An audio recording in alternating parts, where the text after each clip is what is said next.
In this video, we are going to study the basic concepts of chemistry. As we know, chemistry is everywhere, so it is important to understand the basic concepts of chemistry. The outline of the video is introduction to chemistry, nature of chemistry, properties of matter and their measurement, laws of chemical combination, Dalton atomic theory, atomic and molecular masses, mole concept and molar mass, moles and gases. So this is the general outline of the video. Means after watching this video, you will be able to know these parameters. To start chemistry, the first question come in our mind is, what is chemistry? Obviously, we don't know what is chemistry. So what is chemistry? Chemistry is the study of matter. In simple word, we can say chemistry is the study of matter. Now what is matter? Matter is anything that occupies the space and which has a mass. The matter is again divided into pure substances. The pure substances means the only one kind of matter, and the mixtures, which means the two or more kind of matter.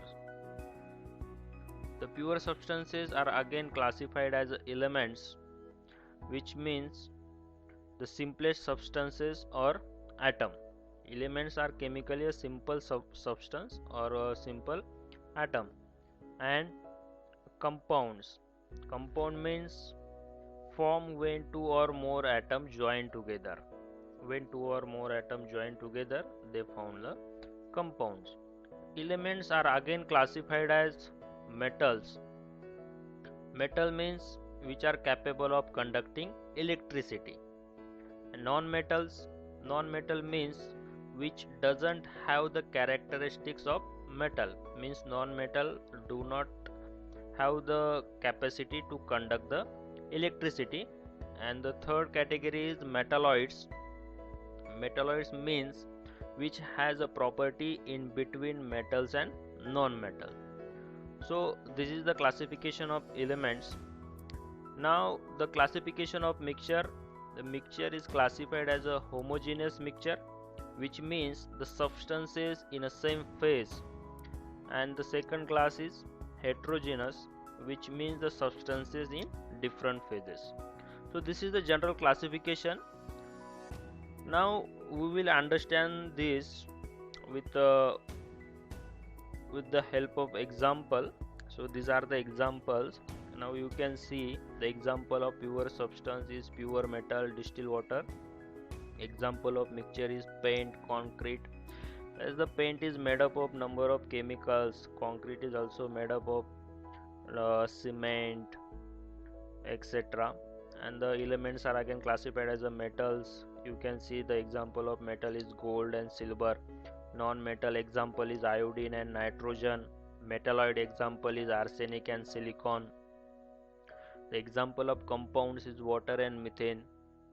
You can see the compounds are formed when two or more atoms join together. In water, hydrogen and oxygen join together to form water. And in methane, carbon and hydrogen join together to form the methane. Homogeneous is a solution, means it may be a solid liquid, it is in one phase. And the heterogeneous means the suspension of an insoluble solid in liquid, means we can observe two phases there. So this is the classification of matter. Now we said that the study of matter is called as chemistry, but what we study in matter? We study the physical properties and the chemical properties of the matter. Means any physical change or any chemical change we study about the matter is the chemistry. So this is the basic definition of chemistry. Chemistry is in every aspect of life. As we see around us, chemistry is every aspect of life. For example, the air we breathe oxygen, means the oxygen is the chemical, it is a chemistry. The food we eat, the food is made up of number of chemical compounds, amino acids, proteins, fats. These are the chemical compounds. Then the fluid we drink, what we drink? We drink water, tea, cold drinks. These are the chemicals. Basically these are the chemicals. Then our clothing, transportation we use, and the fuel we use for the transportation. So these are the chemicals. These are the example of chemicals. There are more examples, but I am showing you very few examples which we see in daily life. So chemistry is every aspect of life. So these are the examples. Now the nature of chemistry. Chemistry is traditionally classified further into 5 branches. Which are those branches? First is organic chemistry, inorganic chemistry, physical chemistry, biochemistry, and analytical chemistry. So these are the 5 branches of chemistry. Now see what we study in organic chemistry. In organic chemistry we study carbon compounds. Inorganic chemistry, non-carbon compounds. Physical chemistry, properties of matter. Biochemistry, biocompounds. Analytical chemistry, analytical principle or analytical instruments. So these are the 5 branches of chemistry. Then properties of matter and their measurement.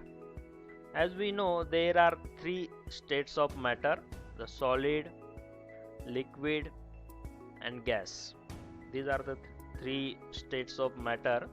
Solids constitutes atom or molecules are tightly held in perfect order, and therefore solid possess definite shape and volume.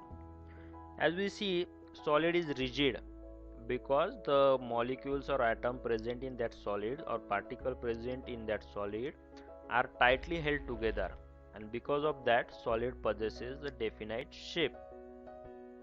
Liquid contains particles close to each other and they can move around within the liquid. Means, as compared to the solid, liquid particles are not that much tightly held together. The particles are close enough, and because of that they move around within the liquid. In gases, the particles are far apart from each other as compared to the liquid and the solid. So gas doesn't have a definite shape. The reason is that because the particles are far apart from each other. These 3 states of matter are interconvertible by changing the condition of temperature and pressure. We can change the states of matter with the change of temperature and pressure. Properties of matter and their measurement. What are the properties of matter and their measurement? The properties of matter can be classified as either a physical properties or a chemical properties. There are 2 types of properties, physical and chemical. Let's see what is the meaning of physical properties. These are the properties can be observed or measured without changing the composition of matter. Physical properties are used to observe and describe the matter. Means what? Whenever we observe or whenever we study the compound and we are examining the compound, the composition of matter doesn't get changed when we study the physical properties. Or we can say that when we study or when we observe the physical property, the composition of matter doesn't change. The matter will be as it is. It will not change the composition or any type of chemical formula. Means there is no change in matter. So this is the physical properties. Now the examples are color, odor, melting point, mass, volume, and density. Let's see. When we observe the color of any matter, does it will change after observing? Means suppose before observing any matter it is a red color, and after observing the matter it will get a white. This doesn't happen. So this is the physical property. Like for it will also applicable for odor also, melting point also, mass also, volume and density also. Now what is chemical properties? These are the properties that can be measured or observed only when matter undergoes a chemical change or become an entirely different kind of matter. Means in chemical properties, the original nature of the matter get changed due to some reaction or maybe due to the because of the catalyst. So these are the chemicals which get changed, and the examples are reactivity with other chemicals, toxicity, coordination number, flammability, enthalpy of formation, heat of combustion, oxidation states, chemical stability. So this is the difference between physical properties and chemical properties, and these are the examples of physical and chemical properties. Laws of chemical combination. These are the very basic laws applicable for the chemicals, and it is the name as the laws of chemical combination. The elements combine with each other and form compound. As we know, in chemistry there are many reactions in which what happens, elements come together, they react with each other and forms another compound or a new compound. This process is governed by 5 basic laws which are discovered before the knowledge of molecular formulae. So which are these 5 laws? The first law is law of conservation of mass. Like the law of conservation of energy, there is a law of conservation of mass, and which is firstly introduced or stated by Antony Lavoisier. Uh, he is a scientist, also called as a father of modern chemistry. What he did, he carefully performed many combustion experiments, namely burning of phosphorus and burning of mercury. The burning of phosphorus and burning of mercury in the presence of air. Now, both resulted in an increase in weight. After several experiments, he found that the weight gained by the phosphorus was exactly the same as the weight lost by the air. He observed that total mass of reactant is equal to total mass of the product. When hydrogen gas burns and combines with oxygen to yield water, the mass of water formed is equal to the mass of hydrogen and oxygen consumed. So we can say that mass can neither be created nor be destroyed. Like the law of conservation of energy, which states that energy can neither be created nor be destroyed, only it can be transferred from one form to another form. So this is the very basic law and applicable for all chemical reactions, that law of conservation of mass. Law of definite proportion stated by Joseph Prost. What he did, he performed experiment on 2 samples of cupric carbonate. One sample was natural origin and the other was synthetic one. What he found that the composition of element present in it was same for both the samples. This led Joseph Prost to state the law of definite proportion as a given compound always contains exactly the same proportion of elements by weight.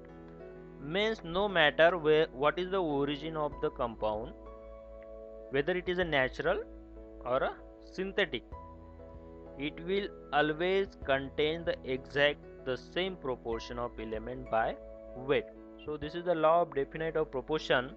Sometimes this law also referred as a law of definite composition. Is law of multiple proportion, and it is introduced by John Dalton in 1803. It has been observed that 2 or more elements may form more than one compound. When 2 elements A and B form more than one compound, the masses of element B that combine with given mass of A are always in the ratio of small whole number. Now let's understand with the help of example. It will be easy to understand. Now you can see the hydrogen combines with oxygen to form 2 compounds, water and hydrogen peroxide.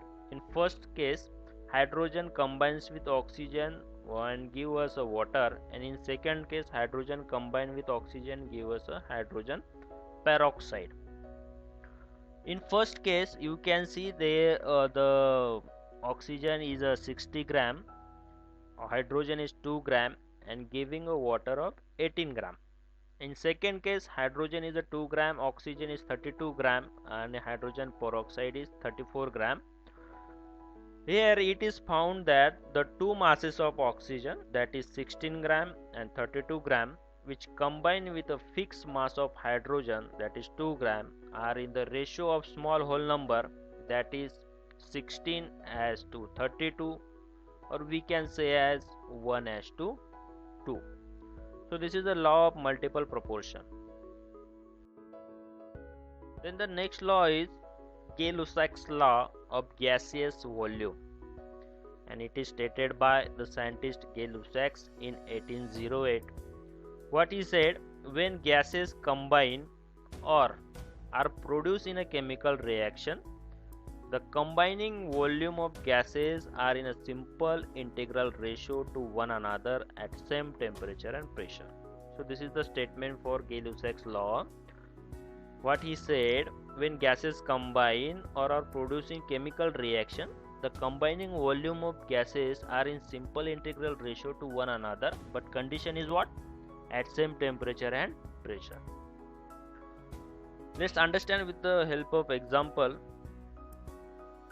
Under same condition of temperature and pressure, 100 ml of hydrogen combined with 50 ml of oxygen to give 100 ml of water vapor. When hydrogen of 100 ml having 2 volume combines with oxygen of 50 ml having 1 volume gives water of 100 ml of 2 volume. Thus the volume of hydrogen gas and oxygen gas which combine together, that is 100 ml and 50 ml, producing 2 volume of water vapor which amount to 100 ml, bear a simple ratio, and that is 2 as to 1 as to 2. Law is Avogadro law, stated by Avogadro in 1811. Avogadro proposed that equal volume of all gases at same temperature and pressure contains equal number of molecules. So this is a very simple statement for Avogadro law. What he said, equal volume of all gases at the same temperature and pressure contains equal number of molecules. Let's understand with the help of example. If we consider a reaction of hydrogen and oxygen to produce water vapor, you can see in reaction hydrogen gas having 100 ml volume, 2 volume, then oxygen 50 ml having 1 volume gives water in the form of vapor, water vapor 100 ml having 2 volume. 2 volumes of hydrogen combine with 1 volume of oxygen to give 2 volume of water vapor without leaving any unreacted oxygen. The laws. Now Dalton's atomic theory. In 1808, Dalton published a new system of chemical philosophy in which he proposed the following features. We are going to see that features which later become famous as a Dalton's atomic theory. And what are those features? The first is matter consists of tiny indivisible particles. We call it as atoms. All the atoms of given element have identical properties including mass. Atoms of different elements differ in mass. Compounds are formed when atoms of different elements combine in fixed ratio. Then the fourth statement, chemical reaction involve only the reorganization of atoms. Atoms are neither created nor destroyed in chemical reaction. So this is the Dalton theory and could be explain all the laws of chemical combination. Next is atomic mass and molecular masses. What is atomic mass? Is the mass of an atom.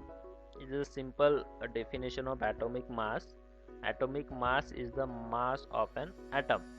It is actually very small. For example, the mass of one hydrogen atom is 1.6736 into 10 raised to minus 24 gram. So you can multiply or you can do this calculation, you will get a very small value, and this is very small quantity and not easy to measure. In the present system, mass of an atom is determined relative to the mass of carbon 12. Carbon 12 is the isotope of carbon as the standard, and this has been agreed upon 1961. In this system, an atom of carbon 12 is assigned a mass of exactly 12 atomic mass unit, that is AMU. We write in short atomic mass unit as AMU, and all other atoms of other elements are given a relative atomic mass to that of carbon 12. The atomic masses are expressed in AMU, and one AMU is defined as a mass exactly equal to 1/12 of the mass of the one carbon 12 atom. Later on, the exact value of atomic mass unit in gram was experimentally established, and recently AMU has been replaced by unified mass unit called Dalton. You can write it as a U or DA. U means unified mass. So this is about the now the molecular mass. The molecular mass of substance is the sum of average atomic masses of atom of an element which constitute the molecule. Molecular mass of substance is the mass of one molecule of that substance relative to the mass of one carbon 12 atom. It is obtained by multiplying average atomic mass of each element by the number of its atom and adding them together. Understand with the help of example, it will be more easy to understand. For example, we have to calculate the molecular mass of carbon dioxide. We know the molecular formula of carbon dioxide, it is CO2. Now the average atomic mass of C plus average atomic mass of 2. But we can see there are two molecules of oxygen atom, so we have to multiply average atomic mass of oxygen by 2.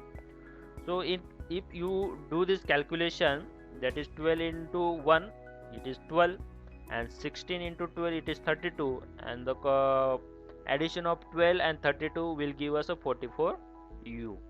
That is the molecular mass of the CO2. Then the next is mole concept and molar mass. What is mole concept? You know that even a small amount of any substance contains very large number of atoms or molecules.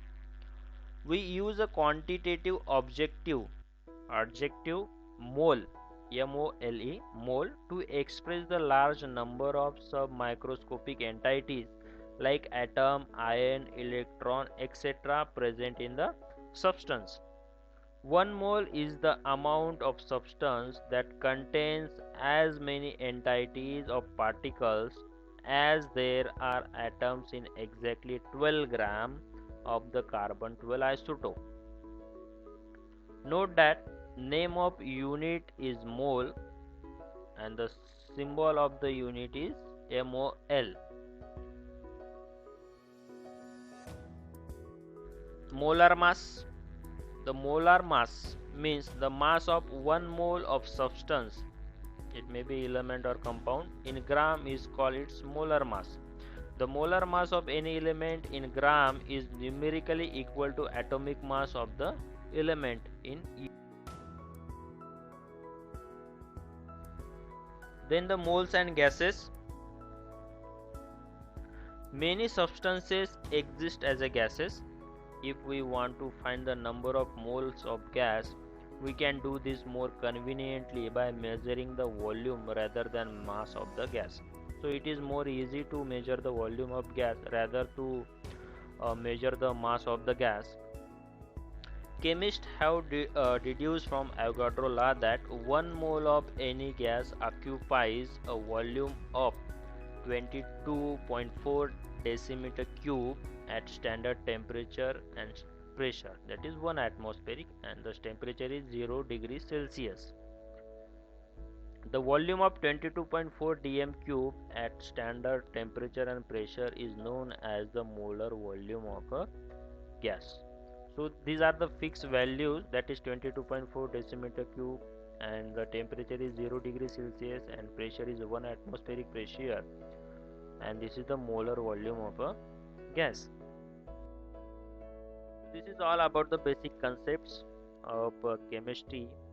Hope you all understand it well. If you have any questions regarding the basic concepts of chemistry, raise your question in comment section. And thank you for watching the video.